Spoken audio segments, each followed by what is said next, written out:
بسم الله والصلاة والسلام على رسول الله. قبل كل شيء كالعادة يا سادة سمعون الصلاة على الحبيب المصطفى صلى الله عليه وسلم. تاني شيء بقى، كل محبين وليد تقول لي اللي قاعدين يبعتوا لي على الرسائل الاخ البث اتاخر ليه والفيديو بتاعك والتحليل بتاعك اتاخر ليه، تقول لي بقول لكم اجمعوا هنا يا حبايبي، عامل لكم بقى كوبايه شاي وجاي جايب طبعا الاجنده وشويه نقط كده وشويه ارقام، وهنلعلع وهنرقص لان الليله النهارده مش ليله تحليل كره خالص، ولا ليله نقد، ولا ليله اي حاجه خالص، غير ان هي فرحه، ليله حمراء. ليلة حمراء على كل الأهلاوية، ليلة حمراء ممتعة بمعنى الكلمة. لا تقول لي حكام ولا فار، الأهلي فريق جبار. من الآخر كده، زي ما قلت لك كده، لا تقول لي حكام ولا فار، الأهلي فريق إيه؟ جبار. الأهلي يلقن الزمالك، أو بمعنى أصح كولر يلقن الزمالك درس في محو أمية الكرة في مصر، أو كولر يلقن البروف اللي الاعلام بتاعنا نفخه وسنده وعمل منه اسطوره، وعمل منه ان هو يعني لدرجه ان الاعلام الزملكاوي قال لك ان البروف اعلى فكريا واحسن من مانويل جوزيه 100 مره. مانويل جوزيه اللي جه النادي الاهلي في 8 سنين اخذ 23 بطوله، مانويل جوزيه اللي خد 4 بطوله افريقيا، مانويل جوزيه اللي حقق ارقام ما حققهاش اي مدرب في العالم، مانويل جوزيه اللي لعب الزمالك 19 مباراه في الدوري العام، فاز في 17 مباراه وتعادل في ماتشين. البروف اللي جاب لهم الدوري والكاس مرتين بقول لك احسن من مانويل جوزيه. النهارده كولر يلقن البروف درسا في محو اميه الكره في مصر. النهارده بقى مش هنتكلم كوره ولا نتكلم فنيات، النهارده ليله جميله، ليله ممتعه، والواحد مزاجه حلو وفرحان، وكميه فرحه النهارده في النادي وزقططه ودلع من كل جماهير النادي الاهلي. النهارده مباراه ممتعه، اقسم بالله العلي العظيم دي مش مباراه كوره، دي رساله، دي رساله لكل المشككين في النادي الاهلي، وكل اللي اساءوا للنادي الاهلي، وكل اللي غلطوا في النادي الاهلي. النادي الاهلي سيد اللعبه، النادي الاهلي بابا اللعبه دي يا ابني، ده شغلانه النادي الاهلي. النادي الاهلي بابا من الاخر كده، سيد اللعبه. النادي الاهلي طلق الزمالك بالثلاثه، كما طلق منذ اسبوع بيراميدز برضه بالثلاثه، لانه هو الراجل، راجل الدوري المصري وسيد افريقيا وزعيم الوطن العربي في كل شيء، في البطولات، في البطولات رقم واحد، وفي جمهوره اللي سطر ملحمه النهارده من اول دقيقه لاخر دقيقه. النادي الاهلي، جمهور النادي الاهلي رقم واحد طبعا يا جماعه، والعامل المشترك في انجازات النادي الاهلي وبطولات النادي الاهلي، وهو اللاعب رقم واحد في النادي الاهلي النهارده. جمهور النادي الاهلي شابوه، كل الشباب الواعي المثقف اللي هتف للنادي الاهلي وما خرجش عن المألوف ولا خرج عن النص، وكله تركيزه ودعم النادي الاهلي، اللي الاعلام المساند طلع فخم من جماهيريه الزمالك. وطبعا في جماهير كتير بتخش دايما، وتذاكر متوفره كتير لجماهير الزمالك، وجماهير الاهلي اللي بتروح تسال على التذاكر يقول لهم التذاكر نفذت، ويجوا يبصوا يلاقوا بقى مفيش عدد في الجماهير. بس النهارده كنت حاسس ان في تساوي بين الجماهير الاهلي وجماهير الزمالك، وقدر جماهير الاهلي بسم الله ما شاء الله تطلع النهارده فرحانه ونايمه مبسوطه، لان بصراحه ماتش ممتع كرويا بالنسبه للنادي الاهلي، مستحوذ على كل حاجه في المباراه من اول دقيقه. الشوط الاولاني اقسم بالله العلي العظيم لو معانا مهاجم يخلص، ومعانا مهاجم سفاح زي عماد متعب ولا فلافيو، اقسم بالله الشوط الاولاني يخلص 3 من بدري. رغم ان في بعض جماهير النادي الاهلي اللي من رحم ربي كانت متخوفه طبعا، لان كان عندنا غيابات كتيره. كان عندنا طبعا محمد عبد المنعم ومحمود متولي واكرم توفيق وكريم فؤاد، وكان عندنا برضو شك كده يا حمدي فتحي يلعب او ما يلعبش، وكان عندنا غيابات كتيره جدا جدا، وبرونو سافيو، كان عندنا نجوم كتير غايبه. لكن الاهلي بمن حضر، الاهلي بمن حضر، كلمه اتحطت وسطرت في تاريخ النادي الاهلي. الاهلي بمن حضر، وعملها النادي الاهلي امام الزمالك سنه 86 لما النادي الاهلي صالح سليم مشى كل الناس الكبيره اللي بغداد على النادي الاهلي، وطلع الجيل الصغير بتاع حسام حسن وهادي خشبه والجلده، وبرضه فاز على النادي الاهلي 2-1 بكامل نجومه. وكان نادي الزمالك مرعب ايامها، وكان نادي الزمالك كان فريق مجزز بالنجوم، وفريق كان كله قال لك الماتش ده هيخلص 5، وقدر النادي الاهلي بنجومه في سنه 86 بشباب النادي الاهلي يغلب الزمالك 2-1. هو ده النادي الاهلي، ومن ساعتها طلع النادي الاهلي بمن حضر. وفعلا النادي الاهلي بمن حضر. خالد عبد الفتاح لعيب يا جماعه، اقسم بالله. يعني انا النهارده يعني ناس كتير مركزه مع اليو ديونج وحمدي فتحي اللي هتكلم عليهم وهدوهم حقهم النهارده، لان لو قعدت اتكلم عليهم في 30 40 فيديو قدام مش هدوهم حقهم بصراحه. بس خالد عبد الفتاح النهارده سنه اولى ديربي ومروان عطيه اثبتوا ان هم يعني على يعني ان احنا فعلا احسننا الاختيار، وان انتوا على قد على قد المسؤوليه، وان انتوا فعلا على قدر النادي الاهلي وجماهير النادي الاهلي اللي احترمتكم وادتكم كتير النهارده وشجعتكم وادتكم حقكم. خالد عبد الفتاح شابوه. خالد عبد الفتاح ما كناش حاسين النهارده ان اكرم توفيق ناقص، ما كناش حاسين بنقص خالص في الباك اليمين. بسم الله ما شاء الله. محمد هاني عالي عالي عالي. كمل يا محمد، انتقدتك كتير بس لما بتبقى كويس هنقول فيك كتير، زي ما شريف برضو انتقدناه.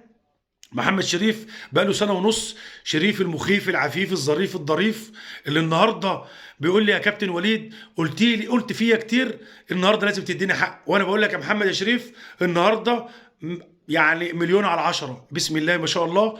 الفينش بتاعك النهارده عالي، ما كنتش بتلعب لعيب عشوائي، ما كنتش بتجري على الفاضي. النهارده قدرت طبعا تثبت لجماهير النادي الاهلي ان انت عندك كتير وممكن ترجع زي ما حسين الشحات. ما انا هتكلم على كل لاعب يعني لاعب باسمه يا جماعه، لان النهارده ما فيش فنيات، النهارده في فرحه، النهارده ندي لكل واحد حقه. النهارده زي ما هم فرحونا ومتعونا وخلوني النهارده طاير من الفرحه، لازم ادي لكل واحد حقه. حسين الشحات يا جماعه بقاله فتره، وقلت الكلام ده في فيديوهات سابقه، ان حسين الشحات بسم الله ما شاء الله لا قوة إلا بالله، هو ولاعيبة النادي الأهلي طبعا ربنا يحفظهم من الإصابات ويحفظهم من شر العين. بسم الله ما شاء الله. حسين الشحات فورمة عالية، لعيب ممكن تحل بيه مشكلة. يعني أنا حسين النهارده هو الوحيد اللي في النادي الأهلي لحد دلوقتي مستواه دون المستوى خالص، هو مجدي قفشة. يعني كله بدأ يتطور من نفسه إلا لسه مجدي قفشة طبعا محلك سر. يعني مجدي قفشة اللي مصبرك أو مصبرنا عليك يا ابني، ومصبر جماهير الأهلي اللي عليك، ان انت رحمتنا من زيطه 1000 سنه قدام في القضيه. ممكن اقسم بالله دي اللي مصبر جماهير النادي الاهلي عليك. اكتر من كده انت لازم يعني تلعب على نفسك شويه، لان انت ابيض. انت الوحيد اللي مش عاوز اتكلم وانتقد. خلينا في الفرحه بتاعتنا. نخش بقى على اخويا الدبابه اللي هو انا في رايي 90% من قوه النادي الاهلي اليو ديونج. اليو ديونج ده انا قلت لكم قبل كده ابنه عليه فريق بسم الله ما شاء الله. اليو ديونج وحمدي فتحي النهارده لو كمل كمان السوريه كان معاهم كمان، والثلاثه لعبوا مع بعض اقسم بالله العلي العظيم كانت هتبقى مقفوله بالضبه والمفتاح في نص الملعب، وكنا هنشوف النهارده امطار من الاهداف. اقسم بالله العلي العظيم لو معانا مهاجم سفاح اقسم بالله الماتش يخلص 6 ويفكرنا ب 6-1. اقسم بالله في 2001 الماتش النهارده كان يخلص اقسم بالله 6-1. كان النهارده هتبقى حفله على النادي الزمالك النهارده من لعيبه النادي الاهلي. بس مباراه جميله تكتيكيا من كولر عرف يدور المباراه وعرف يستحوذ على نص المباراه. طبعا بروف بعد يخرف كتير بدا يطلع طبعا المسلودي وطلع بتاعه فضل الدفاع خالص وبدا يهاجم، ساب الناحيه اللي ورا خالص. بدا النادي الاهلي يضغط في الحته ديت. وطبعا لعيبه التعاقدات، بالنسبه لتعاقدات الزمالك واللاعيبه، ايه رايكم في تعاقدات الاهلي ولا الزمالك بقى؟ هنشوف الاعلام هيتكلم زي ما كان بيطلع ينتقد في برينو سافيو واللعيبه. عايزين نشوف بقى هيشيدوا طبعا بخالد عبد الفتاح ومروان عطيه وهينتقدوا في الناحيه الثانيه، ولا نشوف ايه اللي هيحصل. طبعا مبروك الفوز للنادي الاهلي. بس انا عاوز اتكلم على كل المشككين واللي طلعوا وقعد يقول لك البروف ونفخوه وعظموه وخلوه له البروف وخلاص، يعني كانوا ناقصين، يعني مانيش عارف كان هيعملوا اكتر من كده. انه البروف تعال شوف البروف لعب كام مباراه قدام النادي الاهلي. البروف لعب 7 مباريات، فاز النادي الاهلي ب4 وفاز الزمالك ب2 وتعادل في مباراه واحده. هو ده البروف اللي انت خليته احسن من مالو جوزيه اللي النادي الاهلي في اخر 15 سنه النادي الاهلي لعب معاك 16 مباراه في الدوري المصري.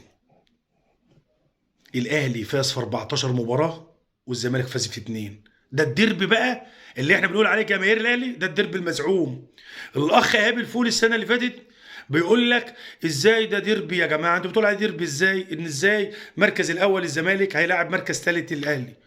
اراك بقى في الديربي المزعوم اللي انا كوليد تولي بسميه ديربي مزعوم، بين النادي الاهلي اول الدوري ونادي الزمالك رابع الدوري.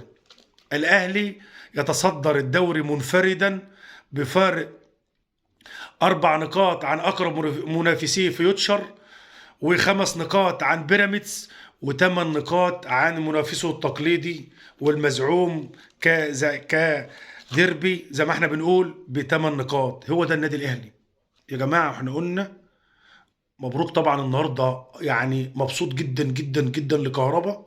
كهربا النهارده في الملعب جاب حقه، وجاب حق كل جماهير النادي الاهلي وكل اللي اساءوا لرموز النادي الاهلي ورئيس النادي الاهلي. كهربا النهارده في الملعب جاب حقه، بسم الله ما شاء الله لا قوه الا بالله. فرحان طبعا فرحه كبيره من قلبي. طبعا يعني احنا قلنا قبل كده لا تقول لي حكام بولافار، الاهلي فريق جبار. انا بقول لك الاهلي مع الحكام الاجانب هو ده مستوى النادي الاهلي. الاهلي مع بيراميدز بحكام اجانب غلب بيراميدز 3. الاهلي مع الزمالك بحكام اجانب غلب الزمالك 3، لان الاهلي هياخد حقه. وشفنا طبعا الفضيحه اللي في مباراه المصري لما اتضرب قفشه وخد 20 غرزه والدم ملى الملعب، والحكم طبعا عامل من بينها. والحكم بسم الله ما شاء الله، يعني حسبي الله ونعم الوكيل. يعني الحكم والفار، يعني انت حتى لو ما شفتش الكوره يعني الدم يوريك ان الكوره ضربه جزاء فضيحه. وحصلت في ماتش باريس سان جيرمان وطبعا نجوم موسم الرياض، يعني الكرة اللي جت في رونالدو لما طلع نفاس وخبطه، سبحانك يا رب اتحسبت ضربة جزاء من غير ما يرجع لفار ولا اي حاجة، رغم ان هو طبعا كريستيانو ما خدش 20 غرزة ولا حاجة. لكن طبعا حكام المصريين كالعادة يا سادة، طبعا ما عندناش حكام. طبعا الحكام الاتحاد المصري لكرة القدم دمه غرز و20 غرزة، والحكم والفار عاوزين الضرب بالجزم. اقسم بالله حكامنا بالنسبه للحكام اللي احنا بيحكمهم، حكم كاس العالم نهائي كاس العالم اللي حكم قدام بيراميدز غلبنا 3، وده الحكم اللي حكم قدام السعوديه وقدرت السعوديه والارجنتين، طبعا كان ماتش السعوديه والارجنتين وقدرت السعوديه تفوز على الارجنتين، غلبنا برضو الزمالك ب3، لان الاهلي اخذ حقه. هو ده بقى اللي احنا عاوزينه. اعطوا للاهلي العداله التحكيميه، هتلاقي كل واحد مكانه. هي دي العداله التحكيميه. لما شفت العداله التحكيميه في كام مباراه، الاهلي فوق والزمالك في الرابع. احلى مسا عليكم. واختتم طبعا اللقاء الجميل ده طبعا، يعني في طبعا اليو ديونج طبعا اخذ رجل المباراه، ولو كان خدها حمدي فتحي برضه هما الاثنين يستاهلوها، لان اليو ديونج طبعا كان نجم الشوط الاولاني بلا منازع، وحمدي فتحي نجم الشوط الثاني بلا منازع، والاثنين يستاهلوا رجل المباراه. مبروك للنادي الاهلي، مبروك لجماهير النادي الاهلي، والقادم افضل دايما. ولسه هنتقابل يا زمالك، ولسه الايام جايه والسنوات جايه، ما تيأسي. وان شاء الله تقدر يا زمالك تيجي في الدور الثاني ان شاء الله باذن الله، وتتغلب تاني برضو من النادي الاهلي، ونطلع برضو في فيديوهات ونحفل عليك، ونعيش كده كده السنين طويله كده ونفضل نحفل عليك.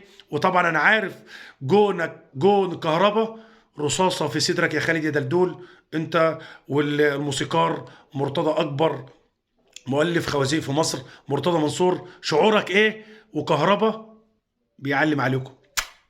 احلى مسا عليكم.